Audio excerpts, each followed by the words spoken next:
Well, indeed, at first I was asked if I want to say a few words about Will Harper. I first say no. But my two young boys encouraged me to stand up here because I'm shaking my legs here. I'm really a bit scared. But in any way, it's a great pleasure and honor for me to say a few words about Professor Will Harper, whom I really hold him in the highest esteem. He's not really just this good scientist and good physicist. He's a very, very fun and kind gentleman.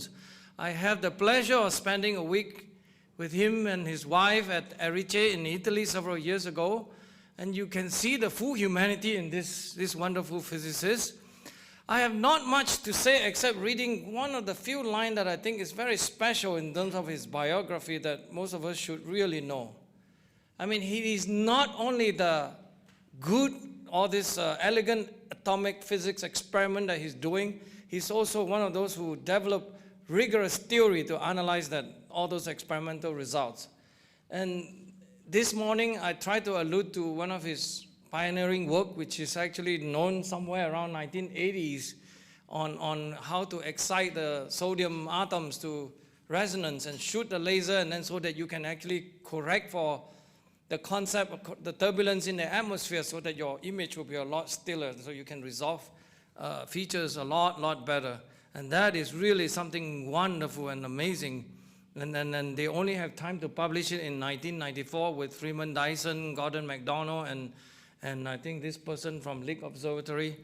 So it's very, very impressive work. There's one more last thing I want to say is that Will has also done contribution to medical imaging, as you all can imagine. So he has a company that actually produces those polarized noble gases for all this magnetic resonance technology that we actually are benefiting from, including diagnosis of COVID-19 patient, I guess. Okay? So congratulations, Will. Thank you.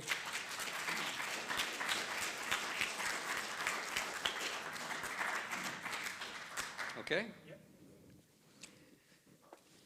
Well, first of all, I am very grateful for this award. Thank you, Dr. Orient, and thank you, Willie, for this. Edward Teller was a friend of mine, and I first met him when I was an undergraduate at the University of North Carolina. It must have been the late 50s. He came to give a lecture, and he started the lecture by going to the blackboard, and this was, a collection of not just physics students, but across the university. Sociologists were there. And the first thing he did was prove the Pythagorean theorem. And he says, look how beautiful mathematics is. And later, many years later, I had a book that he had written, and during a visit, I asked, would you please write down the proof of the Pythagorean theorem that you did at the University of North Carolina? He immediately did it. It's a beautiful proof, which some of you may have seen. It's an unusual one, but very easy to understand. Anyway, thank you so much for this award and for the honor of speaking to you tonight. The title of my talk is Common Sense, and I really owe this to my wife Barbara, who would like to be here, but she's looking after our two cats at home. And but she knows many of you, and she sends her best regards to her friends here. Common sense is a kind of short supply, but before I launch into a discussion of it, the reason Barbara is so interested in common sense is she keeps telling me, you have all these academic friends and you have all these political friends in Washington, none of them have any common sense. And I I'm sort of taken aback. I presume that means me too. But in some sense she's right. There's a real dearth of common sense in our society today. And I hope we can get some of that back. I mean, it's not all gone. I think everybody really has a residue of it, but it's easily submerged in the fury of the day, as the classicists used to say. Well, I was interested today to hear Mark Morano mention Eisenhower's farewell address. Let me see if I can bring up this slide. There he is. And as Mark said, this was part of the address where he talked about the military-industrial complex, which the liberal press never forgets. But another thing that was equally important was what he called a scientific technological elite. Let me just read directly from his address. It says, the prospect of domination of the nation's scholars by federal employment, project allocation, and the power of money is ever present and is gravely to be regarded. And Jim Instrom talked about one of the perversions that Ike predicted here. He goes on to say, yet in holding scientific research and discovery in respect, as we should, we must also be alert to the equal and opposite danger that public policy could itself become the captive of a scientific technological elite. The prospect of domination of the nation's scholars by federal employment, project allocations, and the power of money is ever present and is gravely to be regarded. So Ike was a very wise man. He served briefly as the president of Columbia University, where I began my academic career. And I don't know whether it's true, but apparently when the faculty search committee came back to announce to the faculty senate that they had hired Eisenhower and then said, you know, General Eisenhower will arrive in about a month, and we've got it all set up. There was this gasp, and the oldest faculty member said, but we expected you to hire Milton, you know, his brother, the academic. And so I don't know what that's true or not, but it just shows you the academic mindset. He was a good president of Columbia, and he was a good president of the United States, too. Now here is one of the first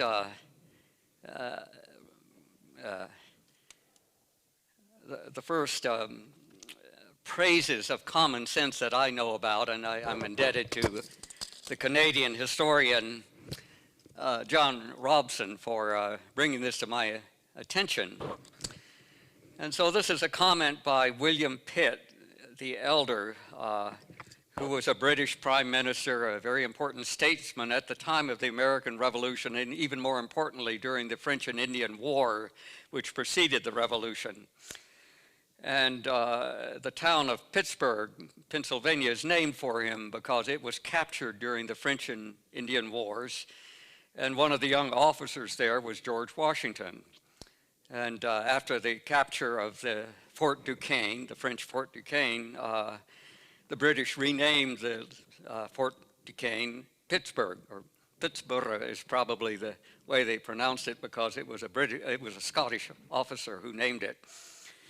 So here is what William Pitt has to say about common sense. And let me see if I can read this. It seems to have a magnifying glass. Let's see if it works. Not too well. Okay, so I'll try and read it here. Pardon me for stooping down, but he says, there is one plain maxim to which I have invariably adhered throughout life, that in every question in which my liberty or my property were concerned, I should consult and be determined by the dictates of common sense. Okay, in fact, let me stand here. I can read it better. I confess, my lords, he's speaking to the House of Lords in London, that I'm apt to distrust the refinements of learning because I've seen the ablest and the most learned men equally liable to deceive themselves and to mislead others. Where have we seen that happen? The condition of human nature would be lamentable indeed if nothing less than the greatest learning and talents, which fall to the share of so small a number of men, were sufficient to direct our judgment and our conduct. but Providence has taken better care of our happiness and given us, in the simplicity of common sense, a rule for our direction by which we shall never be misled. So William Pitt, he was a good friend of the American Revolution. He told the British, he told George III, this is complete folly, you've got no better subjects than the inhabitants of the British colonies of North America. King George's response was to fire him, so that was that for William Pitt. He died a year or two later. Well, okay, so let's talk about some big issues that we've already discussed today, and COVID-19 is certainly front and center presently. And so are there any signs of common sense in our response to COVID-19? So we've heard a great deal of information about COVID, but let me point out some of the key facts. So what I'm showing here is the total number of deaths per week in the United States starting January the 1st, 2017 and ending just beyond today, a week or so ago. And you can see that people are always dying in the United States. It's a sad thing, but we're all mortal. And we have a little over 300 million people in the United States. If they were to live for 100 years, that would be about 3 million people per year who have to die. And in fact, that's roughly what you see here, that the average death rate fluctuates between summer and winter, but it's between 55 or 60,000 per week. So you multiply by 50 weeks, you get about 3 million people. And so you have to bear that in mind, that, the population of the United States is not immortal. You can also see that the death rate always peaks in the winter. And this is because of seasonal respiratory diseases, mostly pneumonia and influenza are the main ones, but there are others. And so as the weather warms up toward the summer, this time of year, the death rate goes down, and then winter comes, it peaks up again. This was a particularly bad flu season on the year beginning January 1st, 2018. It goes down again in the summer. It was a mild flu season last winter. And then here was the flu season starting 6 months ago, and there's COVID popping up. So that's the increase in the death rate from respiratory diseases, pneumonia, influenza, and COVID. So you can certainly see it, but it's not a whole lot worse than this, which is a moderately bad flu season. And if I extended this back, I could show you 3 or 4 flu years which are just as bad as this one. So you should think of COVID as something that's similar to a particularly bad flu year. Now let's drill down on this. So here is a much shorter plot of the mortality, and this is now interesting because they plot mortality versus age. So the oldest age group here is people over 85 years of age. I haven't quite made that, but I hope to make it. And what we see here is that before COVID hit, which was about the beginning of April, we had the normal death rate from influenza, pneumonia, et cetera, which peaks for the oldest people, at least if you add males and females. It's interesting, if you look at only males, the death rate peaks in the next younger age group.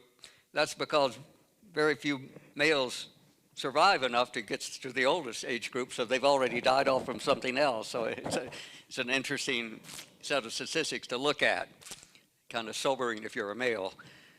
But what COVID did was to increase the death rate of this oldest population group by about 30%. And that's true of of the younger groups, but it's a little bit lesser increase. For people who are under 24 years old, essentially nobody is dying. So if you're a young person, this is, by the way, is CDC.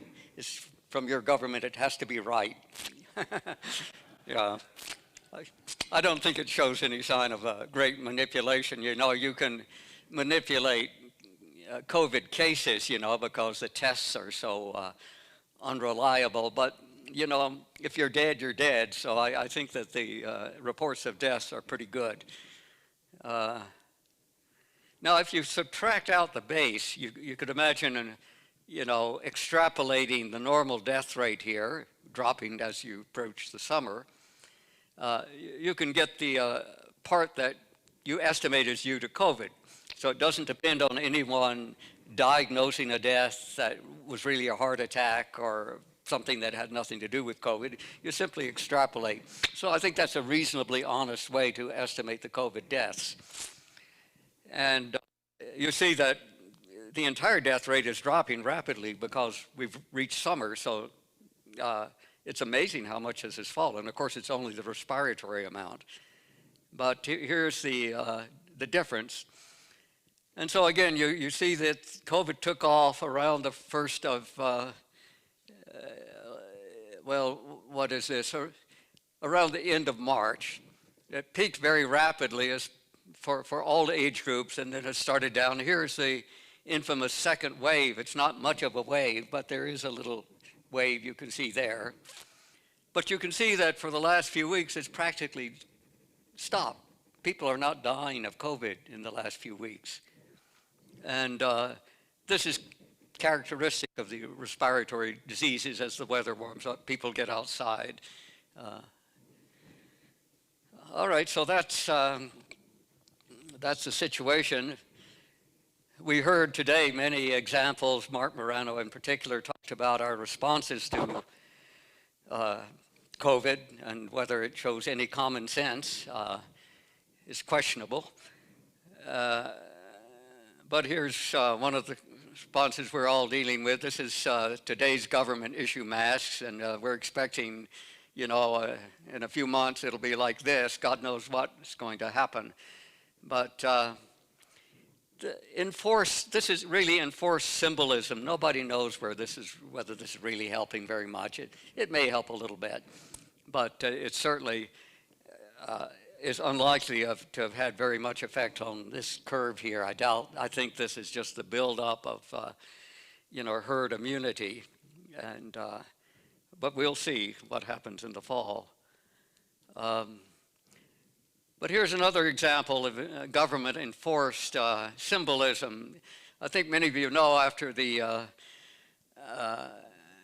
Manchus conquered China at the end of the Ming Dynasty, they suppressed the native Chinese under their rule by forcing them to wear a pigtail. This was a mark of inferiority. And so for centuries, if you were a Han Chinese, you had to cut the hair off the front of your head and wear this ridiculous pigtail. This continued until the early 1900s, and it was not until the Chinese Revolution, you know, in 1911, that finally, you know, proud Chinese were able to cut off the pigtail. So there are lots of pictures of the end of this. So this is not so different for the mask. And it says here, the hairstyle was compulsory for all males, and the penalty for non-compliance was execution for treason. In the early 1910s, after the fall of the Qing dynasty, the Chinese no longer had to wear the Manchu queue. So they thought it was useful because it symbolized submission to their rule. And that all those who didn't have a pigtail, you could pick out pretty quickly, like someone who doesn't have a mask, right? Okay. All right, so let's switch now to the another issue where you wonder where the common sense is. So this is climate hysteria. And so the people you read about, Time Magazine has a Person of the Year of, climate expert Greta, and there's climate Nobel laureate Al, with all the money he has accumulated from this noble cause. And is this common sense or not? Well, there's very few signs that it is, but lots of people are benefiting. You always, in all of these things, you have to ask the ancient Roman question, cui bono, who profits? And always someone is profiting. Follow the money, that's a good idea. Is this unusual? No, it's not unusual. I'm sorry to say that this is a failing of human character, and again and again, as centuries pass, things like this happen. One of the best descriptions is this wonderful book, Extraordinary Popular Delusions and the Madness of Crowds. It was written by a Scottish news journalist, I think, Charles Mackay, back in the 1800s. And it's worth reading today. It was a favorite of Bernard Baruch, the financier, who profited at the time of the Great Depression by short selling at just the right time because he thought everybody was, following a mass delusion, and he was right. And so if you work for Bernard Baruch, the first thing you had to do was read this book and then get a quiz from Bernard to see whether you had absorbed the lessons from it. But the introduction will give you the flavor of what's in the book, so let me read it to you. It's, let's see here. So here's Mackay speaking in the first paragraph of his book. He says, in reading the history of nations, we find that like individuals, they have their whims and their peculiarities, their seasons of excitement and recklessness when they care not what they do. We find that whole communities suddenly fix their minds upon one object and go mad in its pursuit, that millions of people become simultaneously impressed with one delusion and run after it till their attention is caught by some new folly, more captivating than the first. Well, we're certainly seeing millions of people deluded. The paragraph ends with, men, it has been well said, think in herds. It will be seen that they go mad in herds while they only recover their senses slowly and one by one. So Mackay got that one right for sure. Yeah, I do recommend the book. Well, here's some examples of delusions.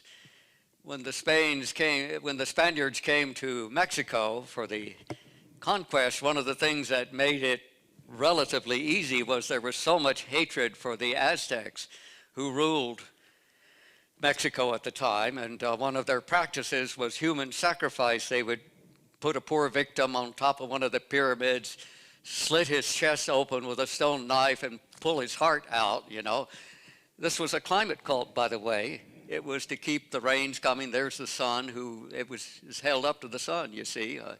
It's like cutting out CO2. So much resentment had built up by the time the Spaniards got there that they hardly had to do any of the fighting. All they had to do was get some of the neighboring tribes to help them who were providing the victims for this gruesome ceremony. And it was a big deal. There were thousands and thousands of these sacrifices every year. So what do they have in mind for us here to save the planet? Hopefully nothing quite as brutal as this. But we're capable of it. When I talk about past follies, another example of that is one of my favorite parts of the Bible is the story of Elijah and the priests of Baal. And you remember Baal was also a climate god. You had to sacrifice your children, to Baal so that you could harvest wheat next year and barley. And the Old Testament prophets didn't like that. Elijah didn't like that. He says this is a perversion. And so there's this wonderful shootout between Elijah all by himself and the priests of Baal just up the mountain behind the city of Haifa. And it's a great story, but I won't bore you. But we're perfectly capable of doing that in America too. It's not that America is special. We have the same failings as all of mankind. Here is one of the most famous and shameful episodes in American history. It was the Salem witch trials, and this is the hanging of the Reverend George Burroughs, and there he is about to be hung. And this gentleman on the horse is Cotton Mather, the Harvard theologian who's there to encourage the hanging, also to sell his book on how you can find witches, so it sold quite well during the trials. And here's an eyewitness account of what happened. So this was the guy here who witnessed what happened. It says, Mr. Burroughs was carried in a cart with others through the streets of Salem to execution. When he was upon the ladder, he made a speech for the clearing of his innocency with such solemn and serious expressions as were to the admiration of all present. His prayer, which he concluded by repeating the Lord's Prayer, was so well worded and uttered with such composedness, as such fervency of spirit, was very affecting and drew tears from many, so that it seemed to some that the spectators would hinder the execution.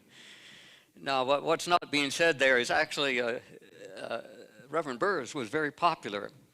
He didn't have a Harvard degree like Cotton Mather, but if someone in your family died, he was there the next hour to comfort you. If you were sick, he was there to bring some soup or something like that. So he really paid attention to his flock, and his flock was in an ugly mood as they were about to hang him. But let's see, the eyewitness goes on to say, the accuser said that the black man, devil, stood and dictated to him as soon as he was turned off. So they went ahead and hung him. Mr. Cotton Mather, being mounted upon a horse, there he is, there's Cotton Mather selling his book, addressed himself to the people, partly to he, Mr. Burroughs, was no ordained minister, partly to possess the people of his guilt, saying that the devil often had been transformed into the angel of light. And this did somewhat appease the people, and the executions went on. When he, Mr. Burroughs, was cut down, he was dragged by a halter to a hole or grave between the rocks, about 2 feet deep, his shortened breeches being pulled off and an old pair of trousers of one of the executed put on his lower parts. And he was so put in together with Willard and Carrier, 2 others who had been hanged, that one of his hands and his chin and a foot of one of them was left uncovered. So that's the state of Massachusetts in 1692. Yeah, all the judges had been educated at Harvard. Yeah. I don't hold anyone who is contemporarily associated with Harvard responsible for that, but being from Princeton, I can't help mentioning that. Yeah. Okay, well, let's talk about some facts about CO2. First of all, I keep hearing about, carbon pollution, and CO2 is not a pollutant. I don't know why we let them get away with that. You can't seem to get through to them the fact that CO2 is good for the planet. It's good for plants. I won't belabor you with that. Most of you know about it, and it's also completely natural. We breathe out CO2. Where does this damn thing go? Here we go. We breathe out CO2, and the amount is really quite astonishing. Each of us breathes out about 2 pounds of CO2 per day. And you might ask yourself, my goodness, I breathe out 2 pounds of CO2 a day. That comes from, fat and other things. Why can't I lose more than, why can't I lose 2 pounds a day? I could lose 14 pounds a week, if I just stop eating. And you can't do that. You don't lose that much weight. And so those of you who are good biochemists, I probably recognize the answer. And the answer is that most of the weight of the CO2 isn't carbon at all, it's oxygen. So when they talk about carbon pollution, 2/3 of the mole fraction of CO2, and roughly even more of that is oxygen, not carbon. So why don't we talk about oxygen pollution? It's not carbon pollution. Actually, it's neither one. It's CO2, which is a benefit to the world. I realize this is a general audience and not an audience of physicists, but since that's my profession, and maybe Edward Teller will give me permission to say a little bit about physics, because Edward knew many of these people. He certainly knew Planck. He was probably a little too young to know Karl Schwarzschild. But what I'm showing you here is a graph which the vertical axis is the energy radiated to space by the Earth, thermal energy. And so plotted this way is the spatial frequency of the radiation. So this is radiation with 500 waves per centimeter, 1,000 waves per centimeter, etc. And this is energy going up in milliwatts per square meter in units of frequency, per frequency unit. And so the smooth curve here is the famous Planck spectrum that was invented by Max Planck, and which it was the first quantum mechanics, in history. So a lot of people forget that quantum mechanics really came from the study of thermal radiation. And Planck was well aware of the thermal radiation spectrum of the Earth. And so he managed to explain where this peculiar smooth curve comes from. That's what you would see from space if there were no greenhouse gases. Now, in addition to Planck's smooth curves, there's this jagged curve, which is due to Karl Schwarzschild. He was the one who pointed out how you calculate that. And this jagged curve is there because the Earth's atmosphere has got water vapor, it's got carbon dioxide, it's got methane and other greenhouse gases in it. I've listed some of them here, and they absorb and emit at various frequencies corresponding to vibrations and rotations of the molecule. And the result of that is to suppress the amount of cooling radiation that goes to space. So this is what they mean by the greenhouse effect, that the presence of these gases suppresses what you would normally have gotten through a transparent atmosphere.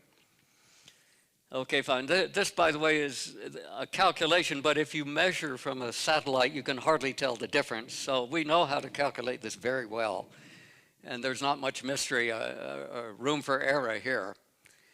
But what I want to point out to you is the black curve is for the present concentrations of all greenhouse gases, carbon dioxide, methane, ozone, nitrous oxide is in there somewhere. If you double carbon dioxide concentrations, you go from the black curve to the red curve, which is almost identical. So the entire effect of doubling CO2, which everyone is hysterical about, is the difference between this black curve and this red curve. That's the difference. Now, this really is not a very good sales pitch, if you're in the climate alarm business. So what the climate alarmists do is that they plot the difference between the black and the red curve, and then they multiply by a factor of 100 or 200 just so it looks like a big effect. But you should be aware of the fact that it's not a big effect. You can barely see the effect. Now, I've also plotted here a green curve. This is what happens if you take all the CO2 out. So if you imagine you could somehow remove the CO2 from the atmosphere, it really is a greenhouse gas, you can see that it makes a big difference. The green curve is quite a bit higher, so a lot more radiation would come to space if you took out CO2, and the Earth would cool a little bit. Yeah, but if you double it, it doesn't make any difference. So the technical term for this is that the CO2 absorption is heavily saturated at 400 parts per million, which is what is plotted here. It doesn't matter if you go to 800 parts per million, which is the red curve, or even 1600, you can hardly see the difference because it's absorbed all the easy radiation that it can get. And so the way the climate alarmist establishment gets around this is they say, well, okay, you're right, it's practically nothing, but it gets amplified by water. And you see that most of the greenhouse effect is actually due to water vapor over here, water vapor over here. And so the indirect effect of CO2 on water vapor make it dangerous. I can assure you that that's also nonsense, but I've probably, abused your patience of getting into the weeds a little bit too much. Same thing happens for methane here. This is what happens if you double methane. If you can hardly see that there is a red curve here for methane. This is the tiny effect of methane. And the greenhouse effect is, if you take all the methane out, there's the green curve here. Again, it's practically invisible. And yet they're going to put most of the natural gas business out of business in Pennsylvania, West Virginia, because of that tiny difference, which you can practically not see. Okay, so is this common sense? And the answer, of course it's not common sense. This is nonsense. I've often wished that I could claim to be a real Irishman, being of Scottish heritage. The Scots originally came from Ireland, but that was, more than 1,000 years ago, so we've kind of lost touch. But Jonathan Swift was a great Irish writer. And if you've not read Gulliver's Travel recently, it's worth reading. People think of it as a children's book, but it was not meant to be a children's book. We've just turned it into that.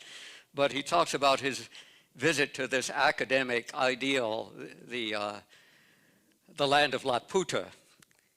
And here's what he says about the academics in Laputa. In these colleges, the professors contrive new rules and methods of agriculture and building, and new instruments and tools for all trades and manufacturers, whereby as they undertake, one man shall do the work of 10.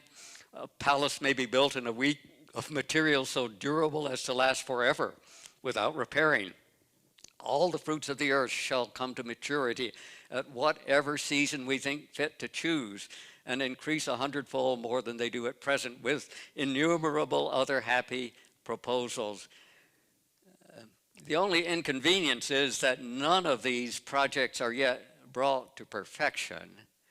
And in the meantime, the whole country lies miserably waste, the houses in ruins, the people without food or clothes, by all of which, instead of being discouraged, there are 50 times more violently bent upon prosecuting their schemes, driven equally on by hope and despair.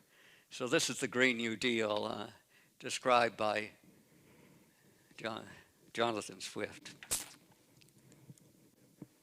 This is one of my favorite cartoons, but here are the lemmings, and one of the politically incorrect ones says, wait a minute, something feels wrong, and they say, shut up, you moron, deuce, you've been told it's for your own good, wear your mask, stop eating meat, etc. I'd like to hear, just take a minute, and it's not easy, as everyone knows, to stand up against the establishment. Jim Instrom has taken a real beating, but in the area of climate, nobody has been more unfairly beaten up than Willie Soon. So I just want to recognize Willie for his courage, for his honesty, and here's a famous German quote, goes back to the time of Martin Luther, Je mehr Feinde, je mehr Ehre.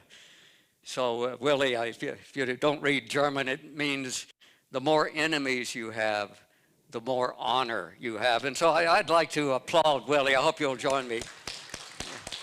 Yeah.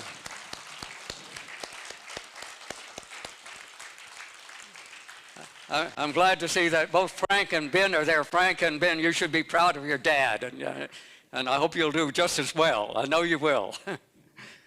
And I hope you don't have as hard a time. Okay. Well, I know it's getting late, so I'll try and finish up soon. This is not supposed to be a lecture. But let me remind you of the American Declaration of Independence. You know, right at the beginning, the first real paragraph, it says, "We hold these truths to be self-evident, that all men are created equal, that they are endowed by their Creator with certain unalienable rights, and among these are life, liberty, and the pursuit of happiness." And so you have to ask yourself, are these three fundamental rights still recognized today? Life, well, so far so good. You know, at least nobody's being executed like in the Soviet Union or guillotined like in France. Liberty, well, we've clearly lost a lot of liberty. I hope we'll get it back and that we won't lose more. Pursuit of happiness, well, it's pretty much gone. You know, being happy is really politically incorrect today. Although there are a few heretics here that are still playing the slot machines outside. Yeah. All right, so let me mention a few final reasons for optimism. I told Mark Morano, I happened to run into him in the hall, that you know, I'm not as pessimistic as many people are. I think there is good room for optimism. Jay Lehrer made that point earlier too. And so the first thing is that even if the elite have lost their common sense, many ordinary Americans have not. You know, when I go to get my hair cut, which I can do again now, the barber says, "What's all this crap I keep reading about masks and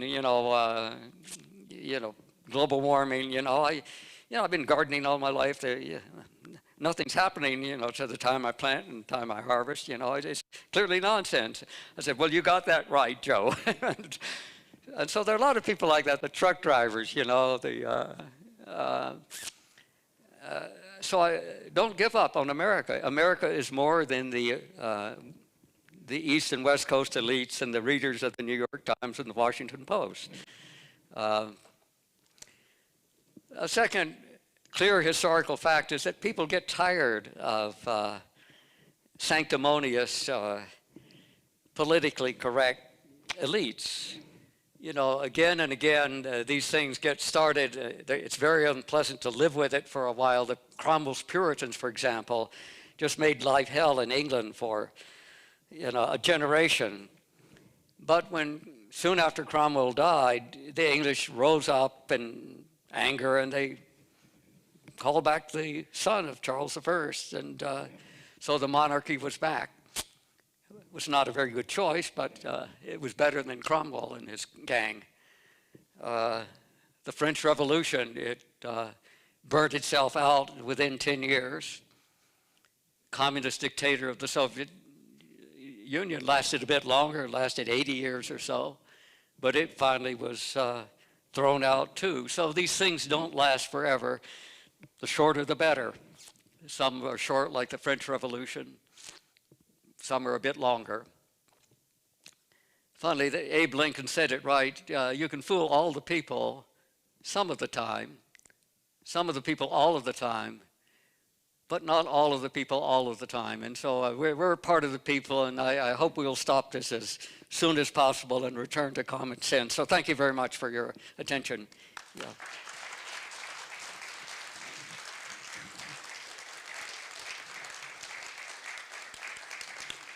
Okay.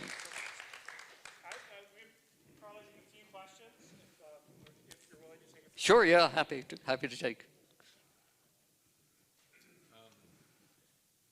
Carl Langner, I just wondered about the three graphs that you presented on the COVID. those are very interesting, and I'd like to keep them and show them to my kids, for example. Well, I put the web address down there, and if Jeremy could share the slides, you can read off the web address there. Right. It's CDC, I know data. I could plot them myself. Yeah. But you did such a great job with it. Well, thank you. Yeah, it's worth studying, and it gets updated every week. So it's interesting to follow it week by week. Yeah. Thank you so much for being here. There's been a controversy on the one of the websites about the effect of water as opposed to carbon dioxide. And one of the comments was that the effect of water is about 100 times as much as carbon dioxide on the possible variation in changing the heat flux from radiating from the Earth. Well, in the transparency I showed, the spectral plot where Right. I called it the Schwarzschild Right. plot, you can see on that the CO2 gap is about a half of the water gap. So I would say it's more like 2 or 3 to 1 water to CO2 if you measure it in that way. But the feedback issue is very important because they know without water feedback the whole thing is lost, and that's complete nonsense. I don't want to ruin the rest of the evening going into the details, but it has to do with how much water changes with altitude if you warm the surface a little bit. Yeah. Great talk, Will, but I didn't know if you know that the Abraham Lincoln quote has been a little bit co-opted by the climate alarmists. You can fool all the people some of the time and some of the people all of the time, and that's enough for me. Thank you. Thanks, Cork. You always get the last word. Thank you very much for coming. Yeah. I guess I did want to recite, too, the same thing you said about Edward Teller. My son was a high school student. Edward Teller was at Livermore, and he would have classes. Yeah. And because of Edward Teller, my son went into physics, got a Yeah. physics degree at Cal. I was sitting at a table with a gentleman who got a Ph.D. from Ohio State. Same thing.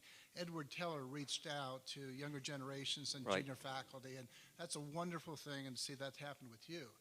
So I think you made a presentation at my alma mater, the University of California, Berkeley, the physics department. Right. And it seemed to go rather well. You seem to be relatively well embraced. Of course, I'm burned by Jim Enstrom's, very lamentable history of problems at UCLA. What was your experience at Cal with that lecture before, during, and after?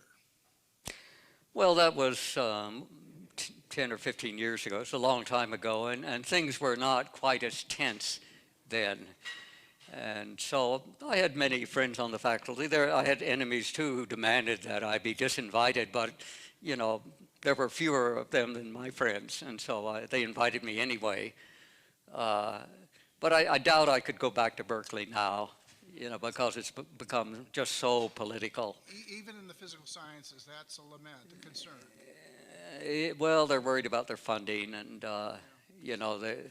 there's some mean people out there who control the money bags. Yeah.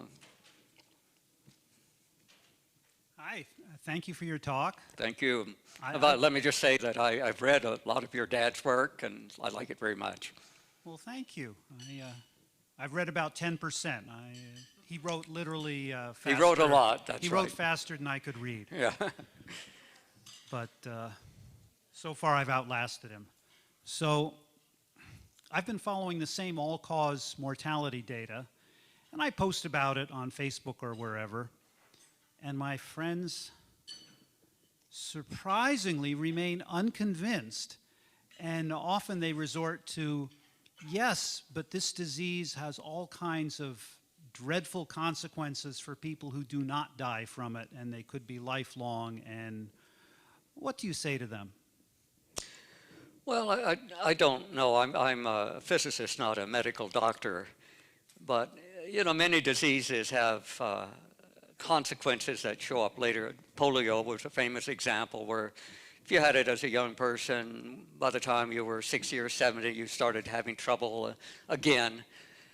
I don't see any evidence that COVID is like that. I mean, coronaviruses are all over the place. I mean, one of the most common common cold virus is a coronavirus, and it doesn't cause any lasting effects. So I don't know why coronavirus should be so special. It's not the only, it's not the only coronavirus that we get infected with, and animals get various types of coronaviruses, dogs and cats, and you can have them immunized for it. There are vaccines for it. Doesn't seem to cause them very much harm. And so I honestly don't know what the answer is, but I'm suspicious. It's a little bit like CO2. Someone pointed out today, well, yes, it makes plants grow better, but it makes poison ivy grow much better than anything else. So I think it's a little bit like that argument. Yeah. People who want to be terrified will find something to be terrified of. That's right. Thank you. Yeah, thank you. Yeah. Thank you, Professor. Thank you. Thank you very much. Yeah. Very